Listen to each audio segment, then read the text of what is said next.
प्यारे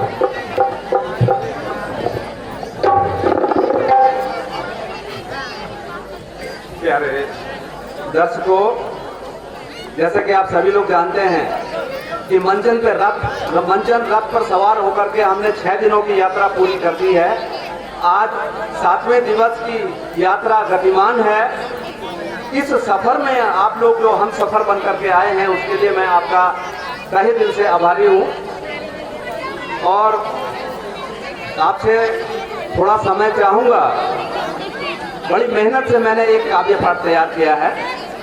सज्जनों, समाज में व्याप्त व्यभिचार, अत्याचार, दुराचार, अनाचार, इनसे व्यथित होकर के मैंने अपनी अंतः वेदनाओं को शब्दों का रूप दिया है और इन्हीं शब्दों को पिरो करके एक काव्य पाठ की रचना की है।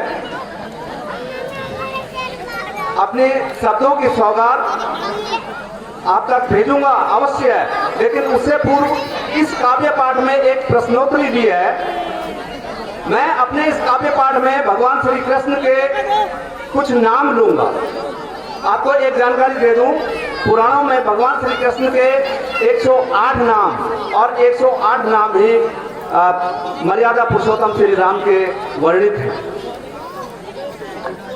मेरे इस काव्य पाठ में जो भी दर्शक ये बताएगा कि मैंने भगवान कृष्ण के कितने नाम लिए हैं और कितनी बार लिए हैं, उसे इस मंच पर सादर आमंत्रित कर मैं 501 रुपए के पुरस्कार से सम्मानित करूंगा। तो आपका विशेष ध्यान आकर्षण चाहूंगा। अपना काव्य पाठ शुरू करता हूं। मेरे काव्य यानी कि कविता का शीर्षक है, हे भारत के राम उठो मैं तुम्हें जगाने आया। तो शब्दों की सौगात आप तक भेज रहा हूं। हे भारत के राम उठो मैं तुम्हें जगाने आया हूं, हे आर्यव्रत के श्याम उठो मैं तुम्हें जगाने आया। इस हिमालय से एक यमुना और निकलनी चाहिए, जो सबके पापों को धो डाले, गंगा एक और निकलनी चाहिए। हो गई है पीड़ भारी, हो गई है पीड़ भारी, राघव इनका संहार करो। ध्यान दीजिएगा, मैं जहां पर भी प्रभु राम के और कृष्ण के नाम आएंगे उन पर फोकस करूंगा। हो गई है पीड़ भारी, राघव इनका संहार करो, दुर्जनों की है भीड़ भारी, माधव इनका प्रतिकार करो। हे भारत के राम उठो मैं तुम्हें जगाने आया हूँ, हे आर्यव्रत के श्याम उठो मैं तुम्हें जगाने आया। दर्शकों, संकट में है आज वह धरती जिस पर तूने जन्म लिया, पूरा कर दे आज वचन वो गीता में जो तूने दिया। रावण का वध मैं स्वयं करूंगा, कहने वाले राम उठो, कंस का विध्वंस मैं करूंगा, कहने वाले घनश्याम उठो। हे भारत के राम उठो मैं तुम्हें जगाने आया, हे आर्यव्रत के श्याम उठो मैं तुम्हें जगाने आया। दर्शकों, बड़े सौभाग्य की बात है कि आप प्रभु राम की लीलाओं का यहाँ पर आनंद ले रहे हैं। यूं समझ लीजिए कि आप त्रेता युग में बैठे। बस मैं थोड़ी देर के लिए आपको द्वापर युग में लिए चलता हूँ और अपने संगीतकारों से मेरी विशेष अनुरोध है कि बीच बीच में तबले की थाप द्वारा मेरा अभिवादन कर दे। तो थोड़ी देर के लिए आपको द्वापर युग में लिए चलता हूं और ये महाभारत अध्याय का कुरुक्षेत्र का वर्णन मैं अपने काव्य में करने जा रहा हूं। प्रिय दर्शकों, जैसे कि आप जानते हैं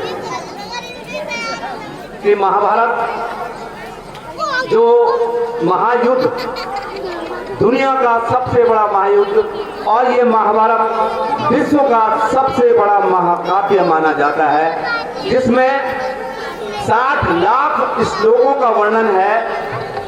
इन 60 लाख में 30 लाख श्लोक देवलोक के लिए वर्णित हैं, 15 लाख श्लोक पितृलोक के लिए वर्णित हैं, 14 लाख श्लोक गंधर्व लोक के लिए वर्णित हैं और 1 लाख श्लोक मनुष्य लोक, जिसको हम मृत्यु लोक के नाम से जानते हैं, उसके लिए वर्णन किया गया। तो मंजर इस प्रकार है करोड़ों करोड़ सैनिक एक दूसरे के सम्मुख खड़े हैं, एक धर्म युद्ध पे। महायुद्ध की प्रतीक्षा में सारे योद्धा ताक रहे थे।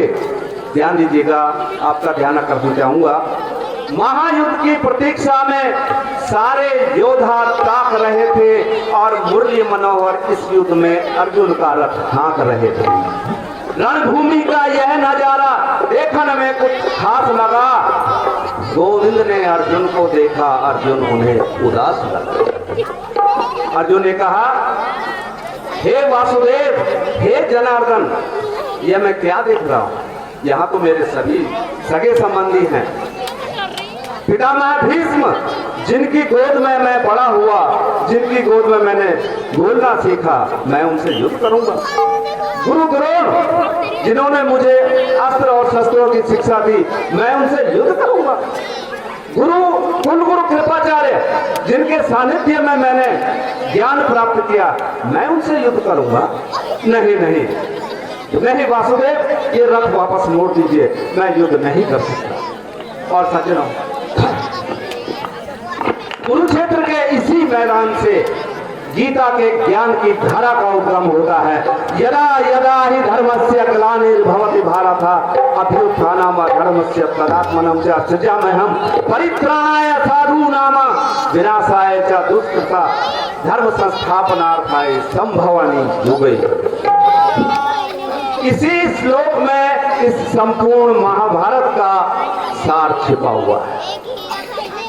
जब कृष्ण ने देखा कि अर्जुन उदास हो गया है, तो उसको मोटिवेट करने के लिए उन्होंने अपना विराट रूप दिखलाया। और गीता के ज्ञान के उपरांत आपको एक जानकारी और देना चाहूंगा। इस गीता में, यह गीता महाभारत का एक खंड है जिसमें 745 श्लोकों का वर्णन है। और आपकी जानकारी के लिए बता दूं, 745 श्लोकों में 620 श्लोक श्री कृष्ण के मुखार बिंदु से अवतरित हुए, 57 श्लोक अर्जुन के द्वारा बोले गए, 67 श्लोक संजय के द्वारा बोले गए और एक श्लोक कौरव श्रेष्ठ धृतराष्ट्र के दिल बोला गया। तो विराट रूप दिखा करके जब अर्जुन धीरे धीरे चेतना में आने लगे, कृष्ण ने सोचा लोहा गर्म है, चोट कर जाओ। कुरुक्षेत्र का महासमर एक पल में ही सजा डाला। कुरुक्षेत्र का महासमर एक पल में ही सजा डाला। 5 जन्य शंख को केशव ने मुख से लगा बजा डाला। किया शंखनाद फिर ऐसा, किया शंखनाद कृष्ण ने ऐसा जो हर ले दुर्जन के प्राणों को। उठो जागो हे वीर धनंजय, गांडीव पर रखो बाणों को। कहा चक्रधर ने हे पार्थ, कहा चक्रधर ने हे पार्थ, अब एक आंख को नीच डाल, धनुष पर रखकर तीर को प्रत्यंचा इसकी खींच डाल। अच्छा चलो, उसके बाद जो मर्दन शुरू हुआ, करोड़ों करोड़ सैनिक काल के मुंह में समा गए। कुरुक्षेत्र की धरती घोड़ों के टापों और हाथियों के चिंगार से गूंज उठी। मिट्टी लाशों से पट गई, नदियां खून से बहने लगी।